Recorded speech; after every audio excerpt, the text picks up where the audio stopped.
É isso aí, vamos lá então. Então, muita gente tem assim a ideia de por que a gente tem que usar um condensador de superfície. Então, em resumo, para que serve o condensador? O condensador serve para recuperar o condensado, serve para aumentar a potência do ciclo e, com isso, ele gera vácuo também, né? O condensador vai gerar vácuo. Fala, poxa, se o condensador gera vácuo, então por que a gente usa ejetor nos condensadores, né? O pessoal continuar acompanhando, a gente daqui a pouco, né, vai colocar aí o resumo, todos os cenários aí que a gente está calculando, para ficar bem claro. Então a conclusão, vou colocar aqui para a gente ver. Tem mais potência na turbina, ou seja, a turbina já é uma turbina que gera mais de 10 megawatts de potência, tem um rendimento maior, tem um título de vapor de exausto considerável, mas em compensação gasta mais combustível. E muita gente tem dúvida. Será que vale a pena te aquecer a água da caldeira, o próprio vapor de extração da máquina? De todos os casos, esse caso é o caso que menos gasta combustível. Então, em resumo, nós fizemos aqui uma tabelinha, os 4 casos, eu coloquei aqui para finalizar um exemplo aqui de um ciclo Rankine, com uma turbina, um gerador e uma turbina de alta pressão, uma turbina de estágio intermediário e 2 turbinas de baixa pressão. Olá, sejam muito bem-vindos ao TurbiVap, o canal das turbomáquinas com geração de energia. Mais um vídeo aqui para a gente falar um pouquinho sobre turbinas a vapor. Hoje com um tema aqui super interessante, falar um pouquinho sobre eficiência na utilização de condensador de superfície. Esse quadro aqui é o TurbiVap Conversa, né? O episódio 8. A gente estava um tempinho sem fazer ele aqui, estava fazendo mais lives, mas aí a gente está discutindo um assunto. Estou com um colega aqui hoje, já vou parar de delongar muito, vou chamar ele aqui. E aí nós vamos conversar um pouquinho, né? Dar uma boa noite aqui para o senhor Eric, tudo bem? Tudo bom, Ronaldo? Como que vai? Tudo bem também. Já de antemão aí agradecendo a atenção, a disponibilidade e ajuda, né, no sentido de divulgação de conteúdos, tá? Para quem nos segue lá pelo LinkedIn, já deve ter visto algumas postagens, alguns papers aí que o Eric está ajudando a difundir um pouquinho de conhecimento na área, né? Então gostaria de agradecer você em nome de todo mundo, tá? A disposição, a ajuda nesse sentido. É sempre um prazer, né, poder compartilhar coisas aí, conhecimento. E eu agradeço, são poucos aí que têm essa disponibilidade de dar a cara a tapa, dessa vontade e ajudar outras pessoas. Então, por favor, se apresenta para o pessoal. Eric, conta um pouquinho da sua história, suas experiências, sua vivência aí na área e se apresenta aí para o pessoal. Beleza. Bom, meu nome é Eric, eu trabalho na área de térmica e processos aí há praticamente 30 anos já. Sou técnico, sou engenheiro, já trabalhei em usinas termoelétricas e centrais termoelétricas. Nesses sistemas eu já trabalhei como gerente, como coordenador, né? Então fui gerente de operações. Assim, tenho uma experiência razoável aí nesses sistemas térmicos, dada aí a grande quantidade de tempo, né? A gente vai ganhando cada vez mais calo, né? A gente vai sendo testado a cada problema que aparece pelo caminho, né? No final das contas, depois de 30 anos, você vê que é sempre mais do mesmo, né? Mas assim, até você pegar essa experiência é doloroso. Mas aí eu tô aí para dar uma explicação aí, como que a gente consegue ganhar aí eficiência em sistemas térmicos. E eu fiz alguns estudos aí referentes aí à eficiência de ciclo, é isso que eu queria comentar contigo hoje, né? Por que é importante a eficiência de ciclo, por que a gente precisa de usar condensadores em turbinas de condensação, né? Onde isso implica, né? Economia de combustível, é verdade que economiza, não é? Rendimento, aumenta o rendimento, não aumenta? Outro assunto importante também é reaquecimento de vapor, isso influencia no ciclo do Rankine, aí, que a gente está trabalhando com a turbina, né? Então tudo isso aí é um assunto que eu queria comentar e eu dividi isso aí em 4 casos básicos aí que eu queria passar para você. Então, assim, né, já dando um spoiler para o pessoal, né, o Eric havia proposto falar um pouquinho sobre esse assunto, né? Ele preparou todo o material, né, que a gente vai falar aí, ele vai apresentar, na verdade. E aí eu fiz o convite, né? Eu falei, pô, Eric, o material ficou muito interessante, né? Muito legal, o que você acha, né? E aí eu fiz o convite para ele participar aqui com a gente, para ele, né, de fato apresentar, né, já que ele foi o homem aí das contas. Eu falei, pô, vamos fazer um vídeo, então vamos discorrer um pouquinho sobre isso. E aí também, já dando, né, depois aí mais detalhes, a gente também vai deixar na descrição o link, né, para o pessoal baixar esse arquivo aí que a gente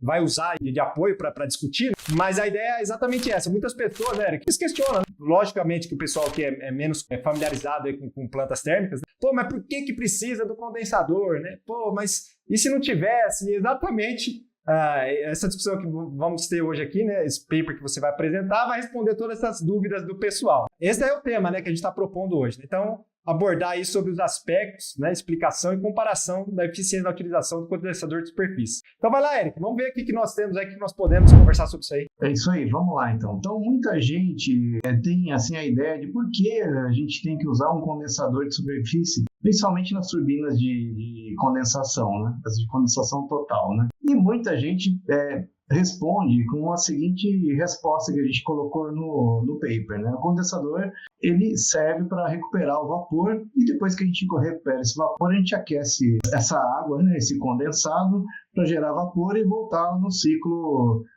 convencional aí, né? A gente fecha aí esse ciclo sem fim aí, de gera vapor, gera condensação, gera vapor, gera condensação. Enfim, não está errado essa resposta, né? Mas o condensador não é só para isso, muito pelo contrário, o condensador ele é uma parte fundamental da turbina. Sem condensador, a turbina ela praticamente não existe, ela não se dá o luxo de existir porque ela não vai dar a rentabilidade que a gente precisa, né? Mas aí então como que a gente sabe que isso é verdade, né? Fazendo algumas continhas aí de cálculos de entalpia do sistema, né? Então, eu propus 4 casos teóricos, tá? Eu vou falar de casos teóricos. Na prática, os valores que a gente vai ter, vou mostrar agora. Se fosse na prática, seriam valores piores ainda que a gente calculou, né? Vai depender muito da eficiência da turbina, né? Não do ciclo, mas da turbina em si. E então eu vou começar propondo 4 reflexões, né? A gente vai produzir vapor saturado, ou seja, uma caldeira com produção de vapor saturado, e já não é uma coisa comum para a gente, né? Isso aí, vapor saturado normalmente você usa em plantas industriais que não têm máquinas, né? Só para processo, basicamente. E nós vamos trabalhar com uma turbina sem condensador. Vamos imaginar que essa turbina ela possa colocar esse vapor, ela vai entregar um vapor uma pressão alta, passar pela turbina, e o exausto dessa turbina vai estar ali apontado diretamente para a atmosfera, porque a gente não tem custo nenhum de produção de água, a gente pode jogar essa água fora, né? É um sistema infinito de água, então, ou seja, uma condição extremamente ideal para a produção de vapor, sem custo nenhum. Então, ou seja, para que eu vou querer, então, colocar um condensador se eu não tenho custo na água, né? Então, essa é a minha primeira proposta. A segunda proposta é a gente gerar o vapor saturado e colocar uma turbina. Aliás, colocar um condensador. A terceira proposta, eu vou melhorar o meu processo, vou superaquecer o vapor e colocar a turbina com condensador. E a quarta proposta é colocar o vapor superaquecido e a gente aquecendo a água de caldeira com o próprio vapor da turbina. O quarto aí não ficou no... Aí, dá uma pausinha ali, só para ver então os 4 cenários que nós vamos ter. Para o pessoal que não é ainda familiarizado, sobe um pouquinho só ali, por favor, ali, que ali está uma imagem, né, representando ali, então, o arranjo, né, típico ali de uma turbina de condensação, né? Então, toda a turbina ali na parte do piso superior, às vezes tem a saída, né, desse condensador, uma saída axial, às vezes é para cima, então existem algumas variações. Então tá ali, né, todo o sistema de condensação, e aí agora então os 4 cenários aí que a gente vai tentar abordar aí de forma sucinta, obviamente, né, a gente não vai ficar passando, a ideia não é ficar fazendo conta aqui, né? Não, a ideia não é ficar fazendo conta, é isso aí. Porque as contas estão no paper. Exatamente, a gente pode até futuramente fazer alguma coisa mais dedicada, né? Se alguém tiver interesse, vai comentando aí. Se houver uma demanda, a gente pode aprofundar. Se houver uma demanda, a gente pode fazer a dedução disso aí, tranquilamente. Eu só queria fazer assim, a premissa do nosso estudo, que é o que está agora em tela aí. A premissa do nosso estudo é que a gente está entrando com uma água de alimentação na nossa caldeira, já com uma temperatura de em torno de 145 graus. A água que está vindo do desaerador. Tá? Aí essa água vai passar pela bomba, né? Bomba de alta da caldeira, que vai entregar essa água para o tubulão lá, 90 quilos de pressão. Eu estimei uma vazão de 30 toneladas hora, ou seja, nossa turbina vai trabalhar com 30 toneladas hora de entrada e saída de vapor. Tá? e que 90% do calor que vai ser produzido pela caldeira, ele vai ser transferido para o vapor. Tá? Então, assim, a gente vai ter algumas perdas, e seriam basicamente perda por chapa e chaminé. E também estimei que o poder calorífico do nosso combustível é em torno de 47 mil kJ por quilograma, que é mais ou menos o poder calorífico do gás natural. Tá? Outra coisa, nossa turbina, como eu comentei anteriormente, ela é ideal, ou seja, ela não destrói trabalho. Todo vapor que entrar na máquina, ele vai ser convertido em trabalho, e o que não for convertido em trabalho vai ser rejeitado, ele vai para o condensador. Né? Então, como ela é ideal, a condição dela a gente chama de condição isentrópica. Né? Toda a entropia de entrada da turbina é igual à entropia de saída da turbina. Essa é uma condição que coloca a nossa turbina como ideal. Seria até, do ponto de vista termodinâmico, que você falar que seria uma turbina reversível. Exatamente. Puxando mais para o ciclo Carnot do que do ciclo Rankine. Basicamente isso. O ciclo Rankine pode operar nessa condição isentrópica, né? Sim. Mas é uma condição totalmente teórica, né? E por causa disso ela opera sem troca de calor com o meio externo, né? Ou seja, o isolamento dessa máquina é ideal, não há perda de calor por essa máquina. Então essas condições que definem a nossa máquina ideal para a gente poder trabalhar então nos cálculos, beleza? Sim, senão a gente também teria que ficar fazendo contas aí muito abstratas. Sim, porque aí teria que colocar toda a não idealidade da máquina, então isso aí só numa condição de teste mesmo para a gente fazer isso aí, né? Aqui não é o fim desse paper, né? Então aqui, a figura que a gente tem no paper é justamente aí um tanque infinito com água de caldeira alimentando um tubulão, e esse tubulão alimentando uma turbina, e a saída da turbina seria o exausto para a atmosfera, e essa turbina alimenta um gerador. Então, basicamente é isso aí. O que a gente precisa, então, para começar a fazer a descoberta de como essa turbina vai funcionar? Eu preciso saber as condições do estado de entrada e saída da caldeira para eu poder definir qual é a potência calórica, ou, como a gente fala no jargão mais técnico, né? A potência térmica o combustível vai poder entregar para a caldeira entregar para o vapor, né? O que eu preciso saber, então? Primeiro, eu sei que a água está a 90 kg e 145 graus. Sabendo essas duas informações, eu preciso de apenas duas informações para levantar o estado termodinâmico dessa água na condição de entrada no tubulão, né? Em qualquer tabela de vapor, a gente consegue levantar essas informações, né? Eu utilizo softwares, são aplicativos de celular, softwares que já dão esses valores, né, numa precisão muito razoável, né, do que a gente ficar aí lendo tabelas de vapor, né, e fazendo a conta de chegar para saber o valor exato, né. Mas, enfim, utilizando as tabelas de vapor, a gente sabe que a 90 graus de pressão da descarga da bomba, 145 graus, entrada de água no tubulão, a gente sabe que a entalpia, ou seja, a quantidade de energia por quilo de água, está em torno de 616 kJ por quilograma. Beleza? Então a gente levantou qual é a condição inicial da água. Precisamos saber a condição final da água agora. A água, ela vai entrar em ebulição a 90 graus, ou seja, nós estamos falando em vapor saturado. Se estamos falando em vapor saturado, o título desse vapor vai ser 100% ali, 100% vapor. Sabendo o título e sabendo a pressão, que é 90 kg, automaticamente nas tabelas de vapor a gente tem o quê? Consegue levantar o quê? Temperatura de ebulição, no nosso caso vai ser 302 graus, a entalpia específica do vapor, ou seja, 2.746 kJ por quilo de vapor, e a entropia específica. A entropia é muito importante. Eu vou depois explicar o porquê. Então, a princípio, a gente já consegue dois dados importantes: a entropia específica do vapor, entalpia específica do vapor e entalpia específica da água. Essa diferença de entalpia vai ser o nosso delta de entalpia, ou seja, é a quantidade de calor por quilo que eu vou precisar colocar na caldeira para poder fazer essa água evaporar. Mas eu sei de antemão que, como eu comentei, uma premissa é que nós vamos estar com 30 toneladas hora de vapor. 30 mil quilos por hora de vapor. Então, usando a equação 1.0, se nós formos aqui a entalpia do vapor e a entalpia da água e a quantidade de vapor em massa que a gente vai produzir na caldeira, eu sei qual é a quantidade de potência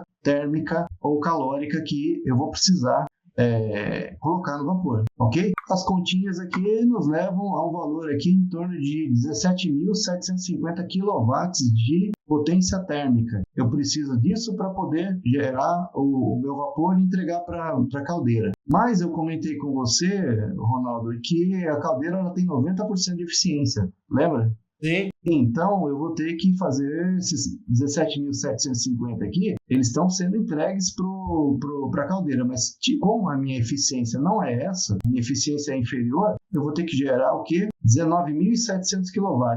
E eu uso essa equaçãozinha aqui, que é a equação 1, para poder calcular esse valor. Então, em resumo, para 30 toneladas de vapor por hora, ferver essa água a 90 kg, eu vou precisar de quase 20 megawatts de calor para entregue pelo combustível, né? Beleza, ok. Agora, se eu entregasse esse vapor para a turbina e essa turbina entregar o vapor saturado para a pressão atmosférica, qual que vai ser a potência da minha turbina? Eu uso, então, a mesma equação, a equação 1. Qual é a diferença agora? Eu sei o estado final, que é o vapor da caldeira. Agora eu preciso saber qual é o estado lá da turbina. O estado inicial da minha turbina vai ser o estado final do vapor na caldeira. É o mesmo tipo de vapor. Só que aí nós vamos realizar trabalho dentro da turbina e ela vai sair no exausto. Aquela saída eu preciso saber qual que é o valor daquele estado ali. Como que eu sei quais são aquelas condições de estado? Eu sei que a turbina vai estar entregando vapor a pressão atmosférica. Então é 1 kg de pressão. Aí que entra o outro pulo do gato. Eu preciso saber uma outra condição para eu poder levantar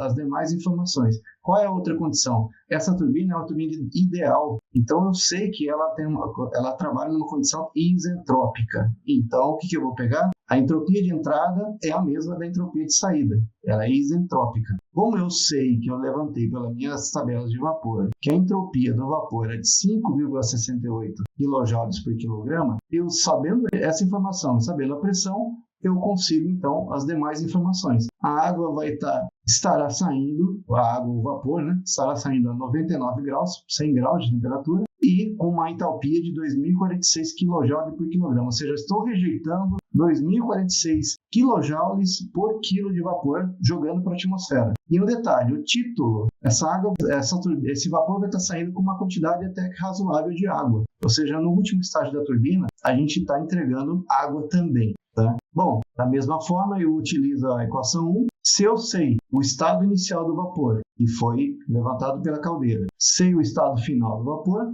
também sei que é 30 toneladas hora, isso vai me dar uma potência entregue pela turbina de 5.833 kW. Aí que é o interessante, nós estamos usando quase 20 megawatts de calor para gerar pouco mais que 5,5 megawatts, né? Essa é a quantidade de energia que a gente consegue produzir nesse ciclo teórico. Então, se a gente fizer essa continha aqui de 5.833 por 19.700, nós vamos conseguir um valor aí em torno de 29% de eficiência. O que você acha disso aí, Ronaldo? Acho que é ruim. Muito ruim, né, cara? Imagina você gastar combustível para não gerar nem 30% do seu... Isso porque a gente está falando do sistema teórico, hein? Vai ter mais perdas ainda, né? Vai ter mais perdas ainda. Aí, só para você ter uma ideia, a gente consegue calcular qual que é o consumo de combustível. Porque lembra que eu tinha comentado do PCI? Uhum. Que era 47.000 kJ por quilograma? Eu consigo calcular essa massa sabendo qual é a potência térmica que eu vou ter que disponibilizar. E eu sei que a potência térmica está aqui, anos 19.700. Sei o PCI. Então, o meu consumo de combustível vai ser isso aqui, 1.500 kWh de combustível para poder gerar só 5,8 megawatts de energia. Então, conclusão está aqui, 1.500 kWh de combustível para gerar 5.800 kW. E a maior quantidade de energia que a gente está utilizando aqui é jogando energia fora para a atmosfera. Então, nós estamos queimando dinheiro. Esse é o cenário 1. Agora, no outro caso 2. Isso. Bom, então, a gente já viu que o caso 1, a potência entregue é muito baixa, o nosso custo de combustível vai ser alto, porque a gente está gastando muito combustível, e fora que a gente está falando que a gente tem um sistema de água infinita, né? Vamos agora para uma coisa mais real, né? Vamos colocar um condensador de superfície e ver se isso aí funciona mesmo, né? Então, o caso 2 contempla esse tipo de ciclo aqui, condensador de superfície. Deixa eu puxar mais para cá para a gente ver melhor. Um condensador de superfície, uma bomba, joga para o tubulão, vapor saturado, vem para a turbina, condensa e a gente fecha o ciclo, né? O vapor, as condições do vapor não mudaram, né? A gente está trabalhando com 145 graus de temperatura, de entrada de água, 90 kg de vapor na saída, né? Vapor saturado. Então, quer dizer que, ou seja, eu já sei quanto que eu vou precisar gastar de combustível nesse caso. Eu já sei que eu vou gastar os 1.500 kWh de combustível, já sei que eu vou ter que gerar uma potência térmica na ordem lá de 19.700 kW, então isso eu já sei. Agora eu quero saber, então, se o condensador vai me ajudar ou não. Vamos lá. O condensador, nós vamos falar que o condensador ele vai estar trabalhando, eu coloquei aqui como uma premissa, uma temperatura em torno de 46 graus seria a temperatura de condensação desse vapor. Por quê? Por que eu coloquei 46 graus? Porque normalmente a água de resfriamento ela vai entrar com uma temperatura em torno de 20, 25 graus e vai sair com 40. Essa diferença de 40 graus Celsius e 46 são as diferenças de approach que a gente tem no condensador. Ou seja,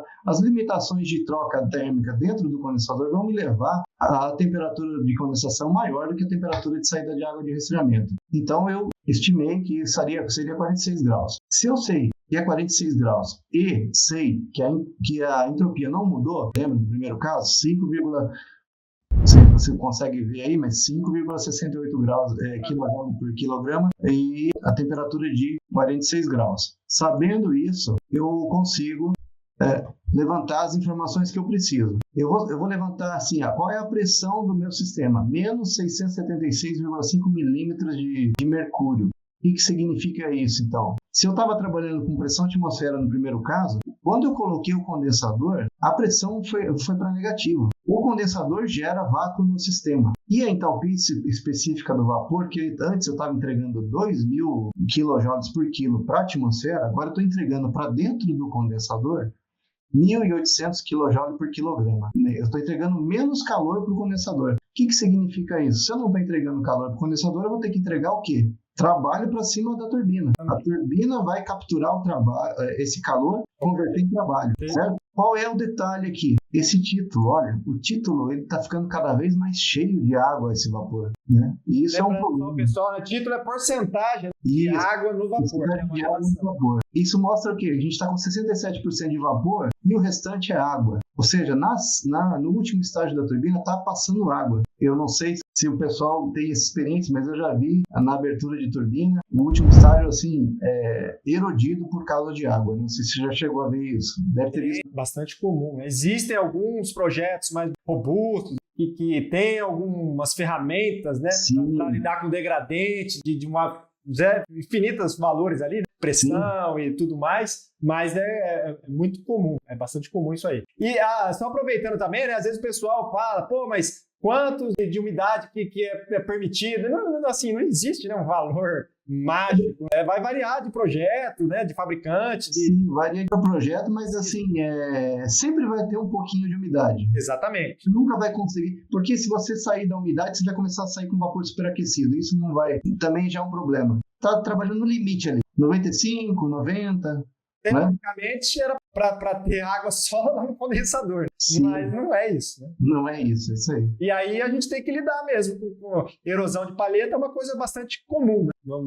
Não é como se pode dizer, uma falha assim, né? Porque é uma coisa que com o tempo ela vai acabando, né, atingindo a palheta e com o tempo ela vai mostrando seus efeitos. Mas aí eu vou puxar o gancho aí, porque no terceiro caso, a gente vai falar que é possível diminuir esse fenômeno aí, subindo a temperatura do vapor. Exatamente. Beleza? Bom, então, sabendo nossa entalpia, a gente vai fazer a conta de novo. Deixa eu ver se consegue ver aqui, né, Ronaldo? Sim, tá tranquilo. Agora a gente vai pegar a nossa entalpia do vapor com a entalpia do vapor que estará sendo entregue ao condensado, multiplicar por nossos 30 toneladas hora e olha só o que acontece. De 5.800 kW a gente subiu para 7.800 kW. Então, em resumo, para que serve o condensador? O condensador serve para recuperar o condensado, serve para aumentar a potência do ciclo e com isso, ele gera vácuo também, né? O condensador vai gerar vácuo. Falei, poxa, se o condensador gera vácuo, então por que a gente usa ejetor nos condensadores, né? Pelo simples fato que eu coloco aqui, ó, o vácuo ele tem que permanecer constante. A gente sabe que na prática o vapor que a gente está colocando dentro da turbina, ele pode ter alguns gases, como a amônia, por exemplo, do tratamento de água, né? A turbina em si, a selagem da turbina, ela não é 100% eficiente, então nós vamos ter entrada de ar, não só na turbina, mas nas válvulas, gacheta de válvula, e onde tiver possibilidade de entrada de ar, exatamente, esse ar vai entrar. Exatamente. Então, é necessário utilizar os ejetores para quê? Para o ejetor tirar o que não é condensável, né? Inclusive, até vou compartilhar contigo uma curiosidade, mas eu já cheguei a fazer teste em máquina de grande porte, onde nós não utilizávamos ejetor, né? A máquina de grande porte usa bomba de vácuo. Então nós parávamos a bomba de vácuo e contávamos o tempo em minutos para ver quanto tempo a gente ficava com vácuo no condensador. Então, se você ficasse com 20 minutos sem perder de vácuo, é porque você estava com todo o seu sistema de selagem em perfeito estado. Se você começasse a perder vácuo antes, você já tinha que começar a correr atrás aí para descobrir onde está o seu problema de perda de vácuo. Agora, qual que era a potência dessa? Você falou não era muito grande, né? No caso, essa máquina aí era 100 megawatts. Mais ou menos essa parte de potência, alguns projetos aí que estão sendo elaborados com ejetores também nessa parte. Tudo depende da disponibilidade de vapor que você tem. Porque o vapor para o ejetor, você vai precisar tirar de algum lugar. Se você tem uma planta que você produz vapor de média pressão, por exemplo, para alimentar o processo, você pode usar um ejetor, porque você vai ter que usar o fluido motriz, vai ser um vapor de média pressão, né? Já em usinas termoelétricas, onde o vapor é uma coisa bem, assim, basicamente utilizada para aquecimento de água e geração de energia elétrica mesmo, você não tem essa disponibilidade de vapor fácil. Então você usa bombas de vácuo ela substitui aí com tranquilidade o ejetor. Não que o ejetor seja proibido numa máquina de grande porte. O problema é a disponibilidade de fluido motriz, entendeu? Bom, aproveitando aqui já a pausa no raciocínio, que o pessoal continuar acompanhando, a gente daqui a pouco, né, vai colocar aí o resumo, todos os cenários aí que a gente está calculando, para ficar bem claro. Lembrando também para deixar aí, né, para ajudar a gente aí levar a mensagem mais adiante, deixar um like para a gente, se inscrever no canal quem não for inscrito. De novo, lembrando também que nós vamos deixar aqui no link da descrição o link para baixar esse PDF aí que a gente está usando aqui de apoio, tá? Para que você possa aí salvar, dar uma olhadinha com mais tempo depois, né? Isso aí, Eric, vamos lá. Então vamos lá. Então, para finalizar, olha aqui a potência de 29% foi para 40%. Olha o incremento de potência, né? Isso a gente está falando de uma máquina ou de uma caldeira que produz vapor saturado, né? Beleza? Bom, agora nós vamos falar do terceiro caso, que nós vamos fazer o quê? Vamos superaquecer o vapor, né? Que é uma coisa mais comum para a gente. Por que a gente superaquece o vapor? Né? Precisa superaquecer o vapor? Não vai gastar mais combustível superaquecendo o vapor? Vai. Mas vai valer a pena? Vamos ver. Então, o nosso desenho aqui, o condensador, a bomba, tubulão passando pelo superaquecedor na frente aqui do nosso maçarico aqui e jogando para a turbina. Turbina, condensador e fechando o nosso ciclo. Não, só para avisar o pessoal que está com um probleminha técnico aqui, que não está aparecendo o cursor do Eric, tá? Mas depois, aí, nos próximos, a gente corrige isso aí. Beleza. Bom, eu estou colocando aqui como premissa que a temperatura do vapor é 475 graus, tá? E essa pressão é de 90 quilos aqui. Então, ou seja, a gente está produzindo vapor a 90 quilos com 475 graus. Um vapor seco, vapor superaquecido. E isso aqui, com esses 2 graus de liberdade, eu consigo uma entalpia específica de 3.325 kJ por quilograma. Eu aumentei a entalpia do meu sistema. Outra coisa importante é que a entropia, ela vai aumentar, tá? Por que ela vai aumentar? Porque eu estou colocando mais temperatura. Bom, o que eu vou fazer agora aqui? Essa aqui é a saída de vapor para a caldeira. A minha entrada de vapor ela não mudou, né? Então, vamos ver a potência da caldeira aqui. Vocês conseguem ver aqui, né? Potência na caldeira, aí tem 3.4, tá? Isso. Se eu estou com uma potência, com uma entalpia maior, utilizando a mesma entrada de água, eu vou precisar, então, gerar mais potência térmica. Por que eu tenho que gerar mais potência térmica? Para superaquecer o vapor. Como eu sei que a minha eficiência é 90%, então o que eu vou ter que colocar de energia vai ser isso aqui, ó, 25.083 kW.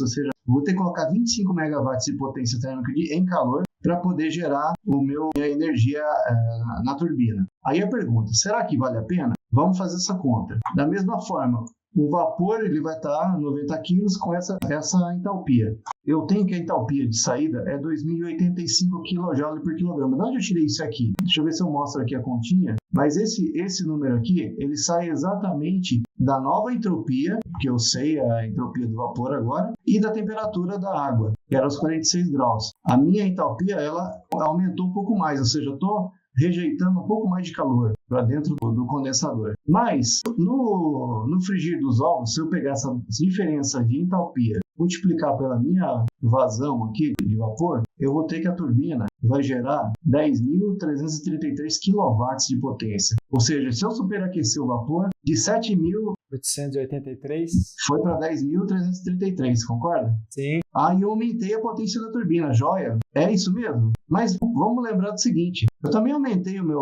consumo de energia aqui. Será que vale a pena? A gente faz a conta aqui, ó. Fazendo essa continha, a gente vê que vale a pena. A gente aumentou em 1,2% a eficiência do nosso ciclo. De 40% a gente foi para 41,2%. Pô, mas 1,2% vale a pena? Vale. Vale a pena.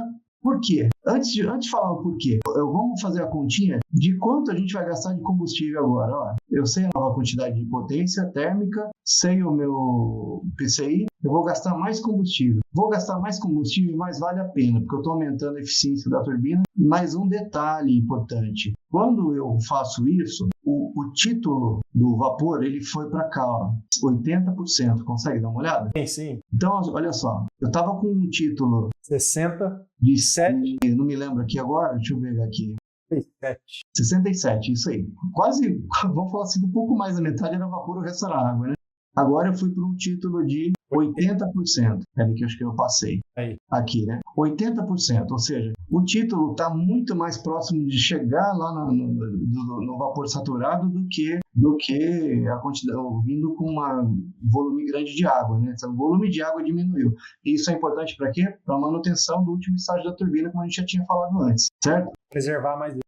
Então a conclusão, vou colocar aqui para a gente ver. Tem mais potência na turbina, ou seja, a turbina já é uma turbina que gera mais de 10 megawatts de potência, tem um rendimento maior, tem um título de vapor de exausto considerável, mas em compensação gasta mais combustível. Aí eu fiquei com a pulga atrás da orelha. Será que vale mesmo usar isso aí? Vale, mas aí eu vou explicar para você que vale mais a pena ainda fazer uma outra coisa que muita gente tem dúvida. Será que vale a pena te aquecer a água da caldeira com o próprio vapor de extração da máquina? Ou seja, então agora a gente está falando de uma máquina que ela não é só de condensação, mas a gente tem um ponto de extração da máquina, né? O desenho aqui, consegue ver aqui, o ponto de extração da máquina, e a gente pega esse vapor, joga num pré-aquecedor, que na verdade ele vai fazer o quê? O vapor vai ser condensado aqui nesse pré-aquecedor, vai aquecer a água que vai estar vindo da turbina aqui, pela bomba, isso, e vamos colocar aqui no tubulão essa água já aquecida. Então, de 145 graus, entregar ela com uma temperatura maior aqui no tubulão, ok? Então, como que nós vamos fazer isso aqui? Bom, continuamos com 30 toneladas hora, só que aí, a minha premissa aqui, Ronaldo, dá para ver aqui, né? A minha premissa é que eu vou tirar 10 toneladas hora desse vapor para condensar nesse aquecedor.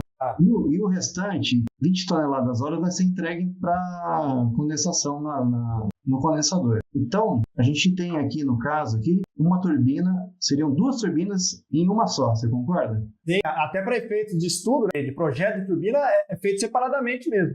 Sim. Até a extração é uma conta, né? Vamos dizer assim. Depois... Isso. Então, a nossa turbina vira duas. Exatamente. Uma de alta e uma de baixa, né? Isso. O primeiro estágio que a gente chama de estágio de alta, o HP, e o segundo estágio, após a extração, de estágio de baixa, o LP. Positivo. Beleza? Vamos lá, então. Caldeira. Aqui, o estado do vapor da turbina, para admissão na turbina, na HP, na alta pressão, não mudou nada. Continua 475 graus de temperatura, 90 quilos, a nossa entalpia é a mesma e a entropia também é a mesma. Não mudou absolutamente nada do primeiro caso, com o superaquecimento, ok?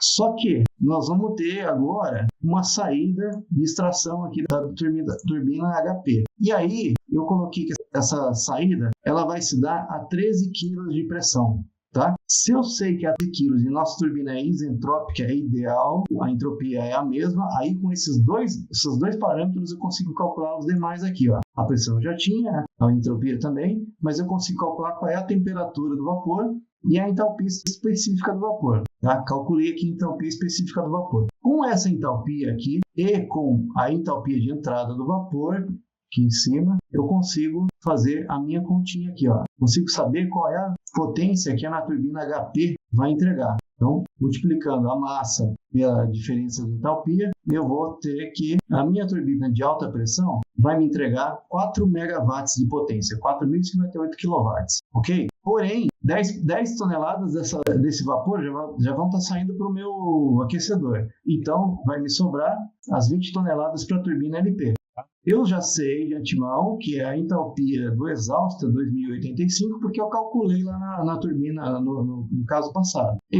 Essa entalpia aqui, 2838, é a entalpia de saída do vapor, né, da extração, ou seja, do meu estágio LP, é sempre a diferença da extração para a condensação. Calculando isso com as 20 toneladas que me restaram de vapor, eu vou ter um total de 4.183 kW, ou seja, quase 4,2 megawatts. Né? Então, a potência total da minha máquina vai ser essa somatória aqui, 8.241 kW. Aí você fala, poxa, Eric, mas a gente estava gerando mais de 10 e agora baixou para 8.200, né? Vale a pena, então, tirar essa energia? Bom, vamos fazer uma outra conta aqui, né? O que nós vamos fazer? Eu estou pegando 10 toneladas de vapor e colocando no condensador para aquecer minha água, certo? Sei que a água que vai estar entrando no condensador com essa entalpia. Por que é essa entalpia? Que era os 145 graus, que é lá do primeiro caso, né? Do primeiro e segundo caso. E eu sei que o meu vapor está sendo entregue nessa entalpia. Se eu multiplicar pela quantidade de água que eu tenho aqui, eu vou ter aqui o calor transferido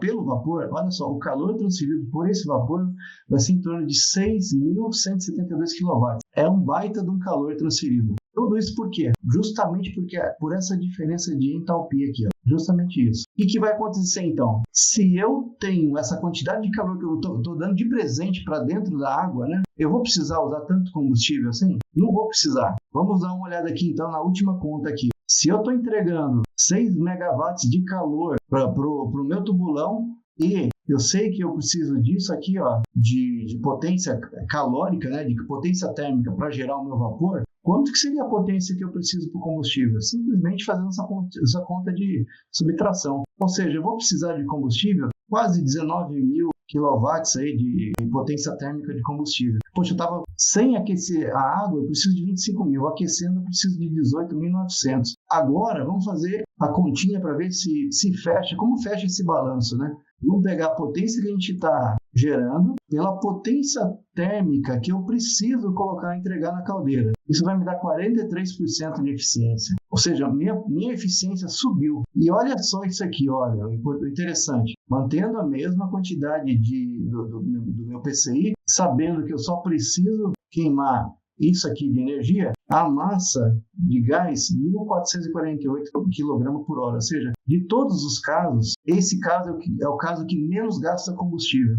Então, em resumo, nós fizemos aqui uma tabelinha onde a gente consegue ver os 4 casos e as potências, né, o título do vapor. Então, assim, vamos pegar o primeiro caso, ó, da turbina para a atmosfera, saturado, e a caldeira sem aquecimento. Potência da turbina, 5.833. À medida que a gente coloca o condensador, a potência sobe. À medida que a gente superaquece, a potência subiu ainda mais. À medida que a gente aquece o vapor, mantendo o vapor superaquecido, a gente diminui a potência. Porém, a gente aumenta o rendimento do ciclo, a gente diminui a quantidade de combustível e a gente aumenta aqui o título do vapor. Então, em resumo, o caso aqui estudado, a gente vê aqui a potência dos 4 casos, aqui ela vai sempre aumentando, aqui ela diminui porque ela usa uma parte para aquecimento. Mesmo assim, o rendimento do ciclo é o maior possível, ou seja, menos combustível, maior rendimento.